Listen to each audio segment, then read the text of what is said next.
Hai jemaat yang dikasihi Tuhan, berjumpa lagi di episode ke-7 dari Salah Kaprah. Ya, dan seperti biasa kita akan berbincang-bincang lagi dengan Pak Yosep di sini. Pak Yosep, topik kali ini berkisar mengenai jangan pakai pikiran ya. Ya. Jadi mungkin saya cerita sedikit konteksnya. Kita sering berdoa, sering memproklamirkan sesuatu dan berharap ada spiritual experience ya yang terjadi gitu. Spiritual experience, ya. Tapi kemudian ketika kita berharap tentang experience itu, kita mengesampingkan gitu ya, pikiran gitu, akal, logika dan lain-lain, dan kita hanya bersandar sepenuhnya pada sesuatu itu ya. Spiritual experience itu gitu, kita berharap itu. Ya, atau ngeroh misalkan ya. Iya, bisa dibilang seperti itu sih istilahnya gitu. Nah, tanggapannya gimana tuh Pak? Ya. Oke. Jadi memang kita semua sering dengar ya. Bukan sering dengar, kadang-kadang tersirat, kadang-kadang terdengar jangan pakai pikiran gitu ya intinya ya. Yeah. Nah, memang kita berusaha memahami nih apa yang dimaksud sebenarnya pada waktu seseorang menyuarakan atau menyarankan jangan pakai pikiran. Otomatis kalau saya lalu bertanya, berarti pakai apa gitu ya? Pertanyaan selanjutnya tuh pakai apa gitu. Yeah. Nah, jadi kita akan mengamati ya, berusaha menduga lalu menyimpulkan. Nah, pertama, orang yang bilang jangan pakai pikiran itu mungkin sebenarnya yang dia maksud adalah pakai iman gitu ya. Yeah. Maksudnya. Ya, sejauh ini seperti itu mungkin fenomenanya. Sejauh seperti itu ya. Nah, tapi kalau kita memakai logika itu, berarti kita menganggap bahwa iman berlawanan dengan pikiran. Ya, karena jangan pakai pikiran tapi pakai iman.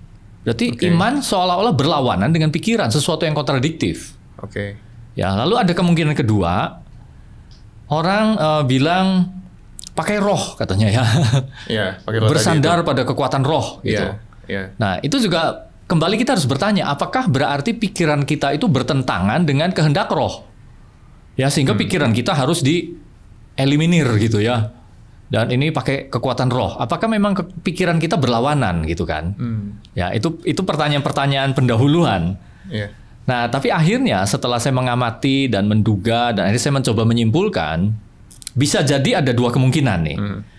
Jadi sebenarnya orang waktu mengatakan jangan pakai pikiran, bisa jadi yang dimaksud adalah bahwa kita harus lebih menghargai, ya, lebih mengutamakan, lebih mentaati sesuatu yang sifatnya spontan. Ya, spontan atau seringkali itu tidak logis. Ya, sehingga orang bilang jangan pakai pikiran karena seringkali ini yang benar, ini yang lebih dihargai, ini yang sesuatu yang tidak logis. Seperti apa tuh contohnya, Pak? Ya, misalkan begini, tidak logis itu ya. Nah, ini memang kita sumbernya dari para pengkhotbah nih ya. Karena kita sering dengar lah sebagai jemaat. Jadi misalnya ada pengkhotbah yang sedang menyarankan sesuatu ya, memberi semangat jemaatnya. Nah, lalu biasanya dia cerita experience-nya. Ya. Misalkan dia cerita, ini bukan di sini ya, bukan di Indonesia, jadi saya tidak sedang menyindir seorang pun, ini aman lah dari luar negeri ya. Nah, lalu hamba Tuhan ini katakan, tiba-tiba Tuhan berbicara kepada saya, jadi saya sedang berkhotbah, ya, saya sedang mengajar, tiba-tiba Roh Kudus menyuruh saya, kamu tiarap di lantai lalu merayap. Nah, ini kan sesuatu yang tidak logis. Bagaimana mungkin orang yang sedang berkhotbah lalu tiba-tiba tengkurap lalu dia merayap gitu ya, merayap berjalan gitu. Tapi saya ikuti apa dorongan roh ini. Tidak logis itu maksudnya situasinya kan ya? Ya, situasi atau menurut cara berpikir lah. Atau mungkin bukan tidak logis, tidak umum ya. Sesuatu yang heboh, gitu ya, unik, heboh gitu ya. Heboh yang ya pokoknya secara logika. Tapi ketika dia berkata bahwa saya mendengar dorongan dari Roh Kudus untuk merayap tadi gitu, apakah berarti di sini apakah kita meragukan statement dia gitu atau gimana maksudnya? Iya. Jadi sebenarnya bukan meragukan ya. Yang jadi masalah adalah kalau experience seperti ini dijadikan satu-satunya acuan untuk kehidupan kekristenan sehari-hari. Nah, sedangkan sehari-hari pengalaman kita kalau di persentase banyak normalnya daripada hal-hal seperti itu. Nah, hal-hal seperti itu kita dengarnya disuarakan dari mimbar dan kita semua didorong, diberi inspirasi, diberi satu pola untuk kita ikuti. Bahwa yang aneh ini, yang tidak logis ini, yang sesuatu yang spontan, itu satu hal yang harus terjadi terus-menerus gitu. Tapi bukan berarti ketika sesuatu yang ajaib tadi terjadi itu bohongan, bukan kan? Ya, itu memang benar terjadi. Kita tidak mungkin bisa menyimpulkan ya bohong, tidak berani lah bohong. Karena akhirnya ceritanya memang indah. Ya misalnya yang tadi disambung. Jadi saya dengar suara Tuhan lalu saya taat saja pokoknya walaupun ini terdengar konyol, kelihatan konyol. Saya dipermalukan, saya merayap katanya. Tapi pada waktu saya sedang merayap di tengah-tengah ruangan, lalu saya lihat ke belakang, seluruh jemaat juga ikut merayap bersama-sama saya. Lalu di situ terjadilah satu kebangunan, ya satu peristiwa yang ya pokoknya luar biasa. Jadi endingnya selalu baik. Ya, jadi saya tidak menyoroti kasus per kasusnya, tapi sikap kita ya pada waktu memandang fenomena-fenomena itu semakin lama semakin disarankan, apalagi diberi dorongan bahwa itulah yang harus kita kejar. Ya, sesuatu yang spontan, yang tidak logis seperti itu. Tampak bodoh misalkan ya. Nah, maksud saya adalah gini. Karena kalau akhirnya pengalaman-pengalaman itu yang ditonjolkan dan bahwa itu yang benar, sebenarnya secara tidak langsung jemaat sedang diajari bahwa kita harus membypass pertimbangan, ya, membypass hitung-hitungan, ya, tapi ikuti sesuatu yang spontan. Nah, karena apa? Karena pertimbangan kita katanya pada waktu kita pikir ulang, ditimbang-timbang, itu tuh menunjukkan keraguan-raguan. Iya, saya setuju. Nah, menunjukkan seolah tidak ada iman gitu kan. Jadi iman itu justru tampak bodoh katanya, katanya begitu. Ya, jadi akhirnya ini seperti kita berdiskusi, berargumen tentang definisi iman itu sendiri ya. Bisa jadi ya. Karena akhirnya, misalnya doakan dengan penuh keyakinan, dengan penuh iman gitu. Iya. Untuk sesuatu yang mustahil tadi gitu. Iya, betul. Nah, itu tadi kemungkinan pertama ya. Kemungkinan saya menduga bahwa yang dimaksud adalah itu ya. Kita harus mengejar hal-hal yang spontan, pertimbangan di bypass saja, tidak penting. Lalu yang kedua, bisa jadi ini saya menduga yang dimaksud adalah kita harus lebih menghargai perasaan, afeksi atau sesuatu yang emosional ya daripada sesuatu yang dipertimbangkan dan dipikir. Yang dipertimbangkan dan dipikir itu kalah pentingnya ya jangan pakai pikiran tapi lebih pakai perasaan. Akhirnya ujung-ujungnya bisa jadi arahnya ke situ. Ya, jadi jemaat itu seperti didorong untuk mengalami sesuatu. Misalkan rasa berani yang tiba-tiba bergelora. Ya, rasa bahagia yang bangkit, yang melanda, rasa haru yang penuh air mata. Nah, hal-hal itu sepertinya lebih penting, lebih dihargai. Ya, itu baru namanya di dalam roh, misalkan ya, bagi beberapa orang, tidak semua. Berarti saat ini kita sedang membandingkan perasaan atau experience versus pikiran yang penuh pertimbangan. Pikiran dan pertimbangan ini berbicara mengenai pemahaman kita mengenai firman Tuhan ya? Ya, bisa jadi, ya, pertimbangan, gitu ya. Mungkin saya mau nanya gini, Pak.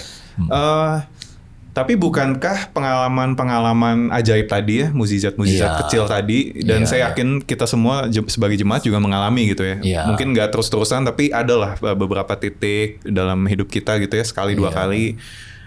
Seberapa besarnya keajaiban itu, tapi bukankah itu adalah tanda atau sign gitu bahwa ya Tuhan memang bekerja gitu. Tuhan menunjukkan ketuhanannya gitu. Bukankah begitu? Ya, bisa jadi betul. Ya, betul. Jadi memang Tuhan nggak selalu bekerja menurut cara-cara yang lumrah menurut kita. Kadang-kadang dia menerobos yang namanya mujizat itu supranatural. Dan itu yang menjadi landasan kita untuk percaya kadang. Betul. Ya, jadi saya tidak sedang menyalahkan itu. Ya, maksud saya adalah coba kita evaluasi ya hidup kita yang sehari-hari, ya, dan kita jujur gitu ya. Kita jujur sehari-hari dalam hidup sehari-hari. Sebenarnya berapa persen kejadian-kejadian yang menghebohkan itu terjadi?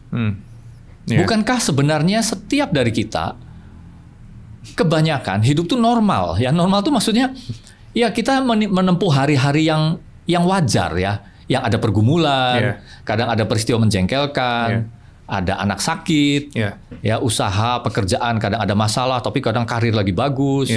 Dagang kadang sepi, tapi kadang bagus, omsetnya bagus gitu. Naik mobil kadang kita terjebak kemacetan, hal seperti itu. Jadi berapa persen ya, kalau boleh nih kita main hitung-hitungan sedikit ya. Hal yang heboh tadi, Nah, tetapi kalau pesannya adalah bahwa hidup yang normal adalah yang penuh kehebohan. Ya, kejarlah terus-menerus keajaiban-keajaiban yang tidak logis, yang mengharu biru, yang heboh lah pokoknya. Ya, ini pesan yang terus-menerus berbunyi bahwa itulah hidup kekristenan. Nah, menurut saya ini sudah kurang sehat, ya. Karena akhirnya jemaat akan bingung. Karena apa? Karena itu kan suara dari mimbar, dari seorang pengkhotbah, katakan ya. Walaupun khotbahnya akhirnya banyak nih, sehingga suaranya makin keras, pesannya makin berwarna. Sebenarnya, menurut saya itu kita mendorong jemaat negatifnya untuk mengejar hidup kekristenan yang artifisial. Ya, yang dibuat-buat gitu. Oke. Ini sebuah statement yang sangat berani ya kalau saya bisa berkata ya. Karena ya coba gimana selanjutnya? Karena begini, memang ini adalah natur ya, kecondongan gitu ya. Orang kalau di atas mimbar, ya dia ingin mengatakan sesuatu yang heboh. Apalagi kalau memang gaya atmosfer dari kekristenan itu memang memfasilitasi hal-hal seperti itu. Saya setuju, ya. Nah, jadi hati-hati. Kadang-kadang ini jadi tanpa batas gitu. Ya. Bahkan bisa jadi si pengkhotbahnya sendiri sudah tidak bisa membedakan lagi nih. Saya udah kelewat batas ya, atau ini masih dalam ajaran yang sehat. Ya, jadi akibatnya yang sampai ke jemaat akhirnya adalah berarti yang betul tuh begitu.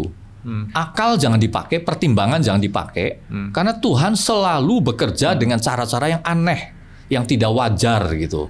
Ya, jadi yang ajaib. Jadi orang selalu mengejar experience. Nah tadi, ya experience yang ajaib, experience yang spontan, yang supranatural itu dianggap itu yang normal dalam hidup kekristenan. Padahal kita semua tahu bahwa, Alkitab sendiri menunjukkan juga hal-hal yang normal gitu sebenarnya.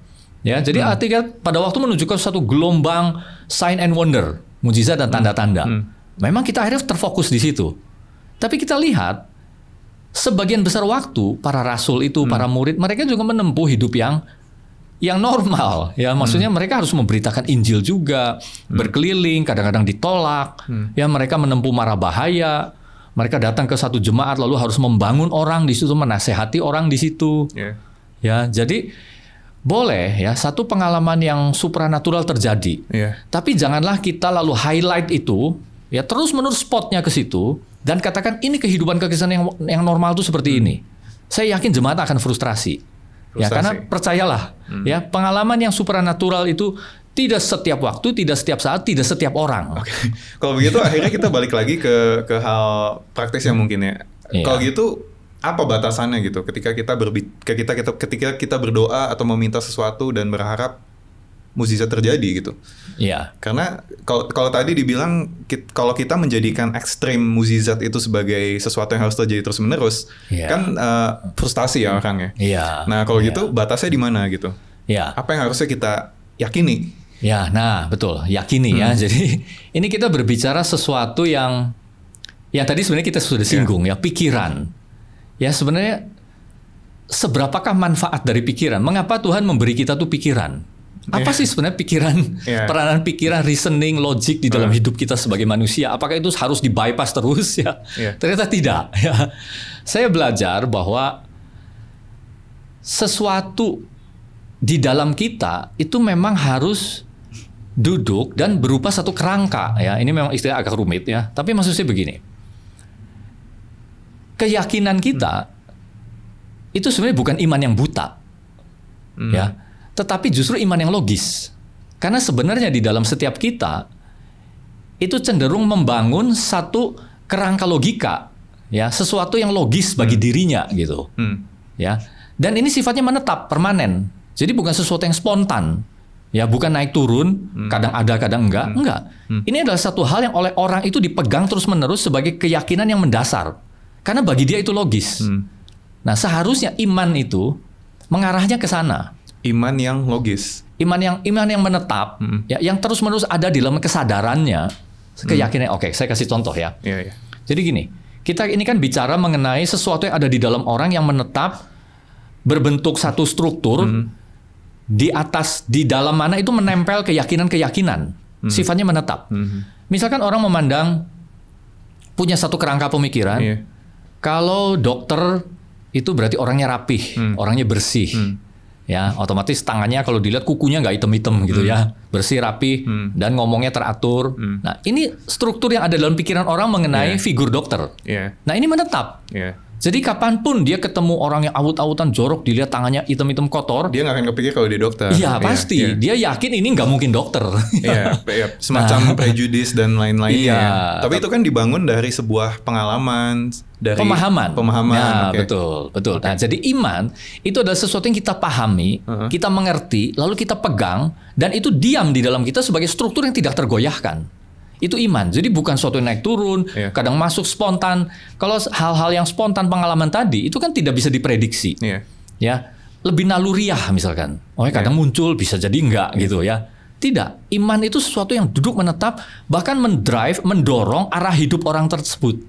Sehingga hidupnya memang mengarah sesuai dengan imannya. Nah, ini sesuatu yang duduk lah istilahnya ya di dalam hidup. Keyakinan yang mendasar.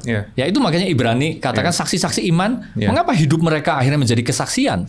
Karena hidup mereka memang didasari oleh apa yang mereka yakini itu benar.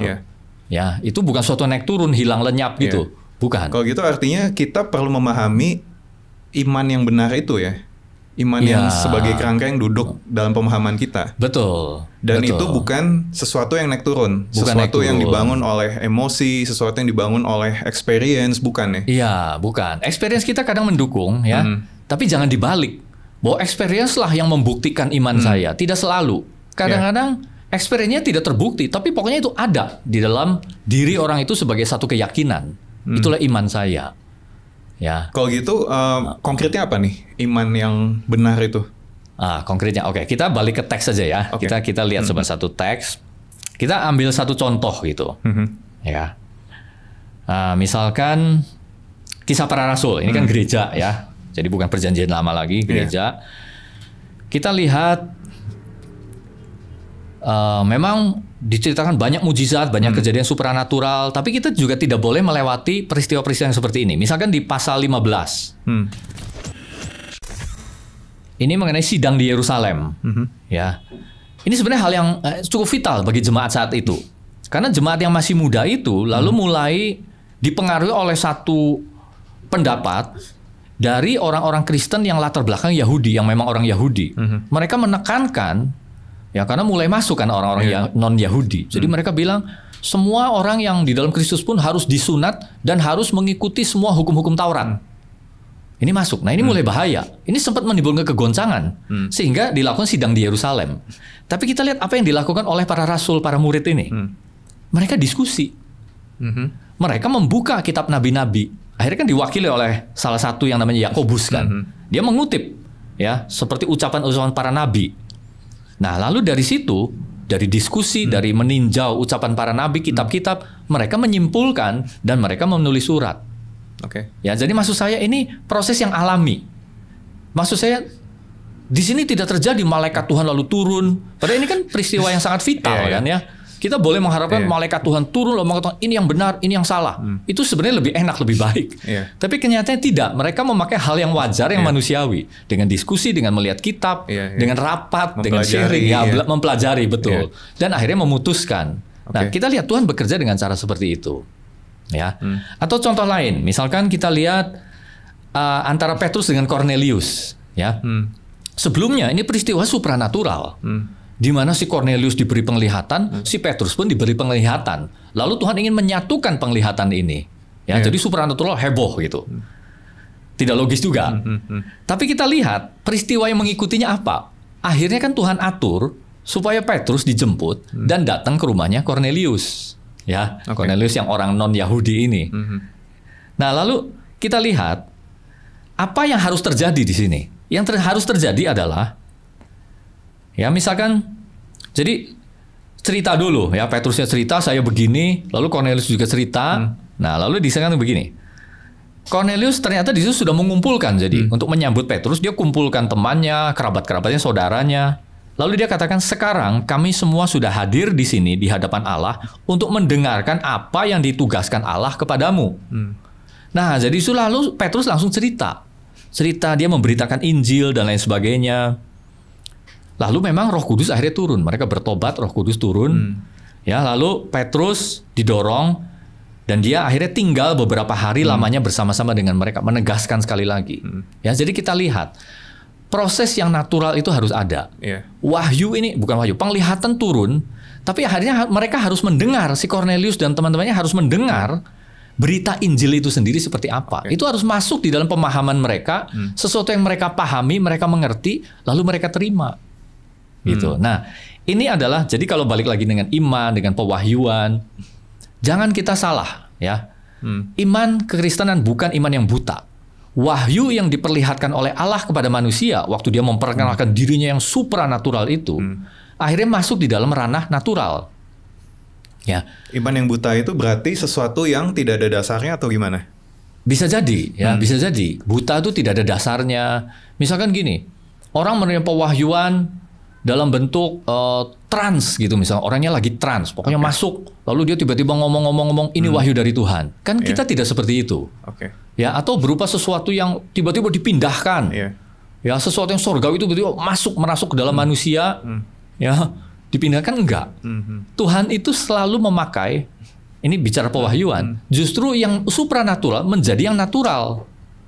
Allah yang maha besar akhirnya inkarnasi menjadi manusia yang dari daging. Firman Logos di Yohanes 1 yang adalah Allah bersama-sama dengan Allah, akhirnya diinskripturasikan berbentuk tulisan-tulisan di dalam Alkitab. Ya, makanya tadi Petrus harus menyampaikan pesan itu kepada Cornelius dengan kalimat, dengan bahasa, berita itu loh. Ya, berita harus nyampe gitu. Ya, jadi Tuhan tidak memasukkan langsung ke dalam Cornelius dan saudara-saudara ini sesuatu yang ilahi yang merubah dia dari dalam, enggak. Ya, masuknya lewat pemberitaan gitu. Berarti kira-kira toolsnya apa aja tuh yang kebayang? Karena jika ini bukan sesuatu yang buta, sesuatu yang terjadi begitu saja tanpa dasar, tapi kan harus sesuatu yang tadi ya kayak disebut dari supernatural menjadi natural. Tapi kan ini sebuah proses ini kan butuh tools gitu, kayak misalnya diskusi yang terjadi tadi mengenai murid-murid ketika mereka menentang Yudaisme tadi. Kemudian apa toolsnya?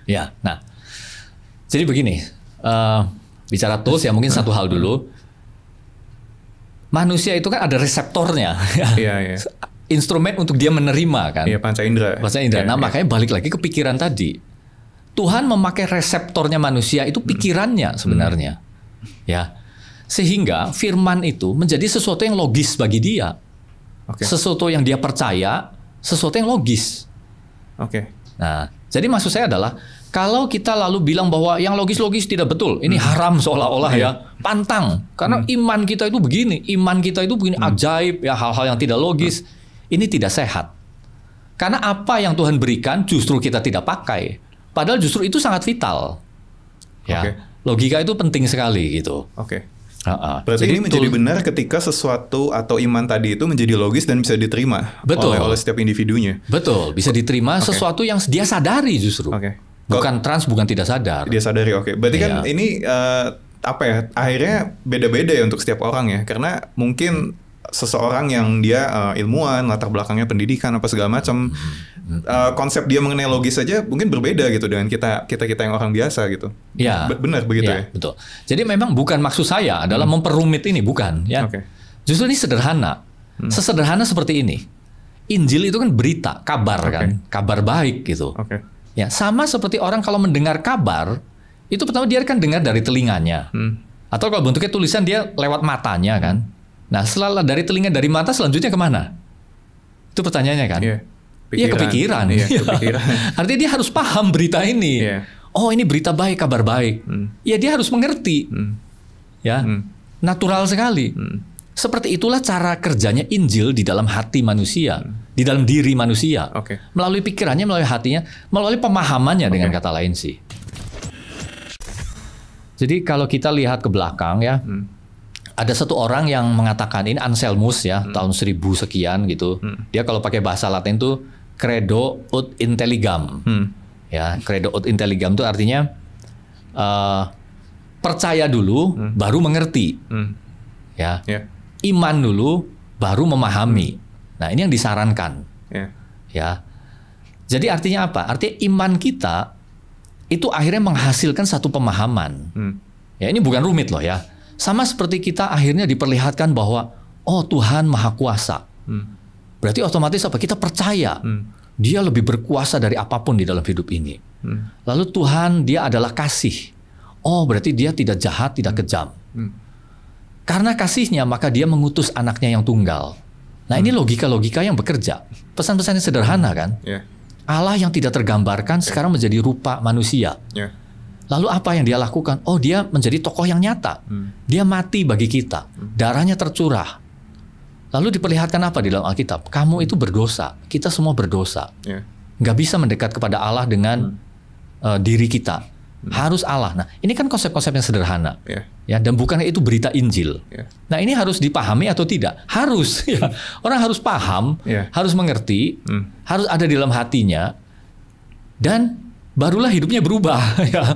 Barulah terbuka gitu relasinya dengan Tuhan. Dan selanjutnya di dalam dirinya informasi-informasi tadi duduk, ya, membentuk satu struktur keyakinan yang tidak tergoyahkan.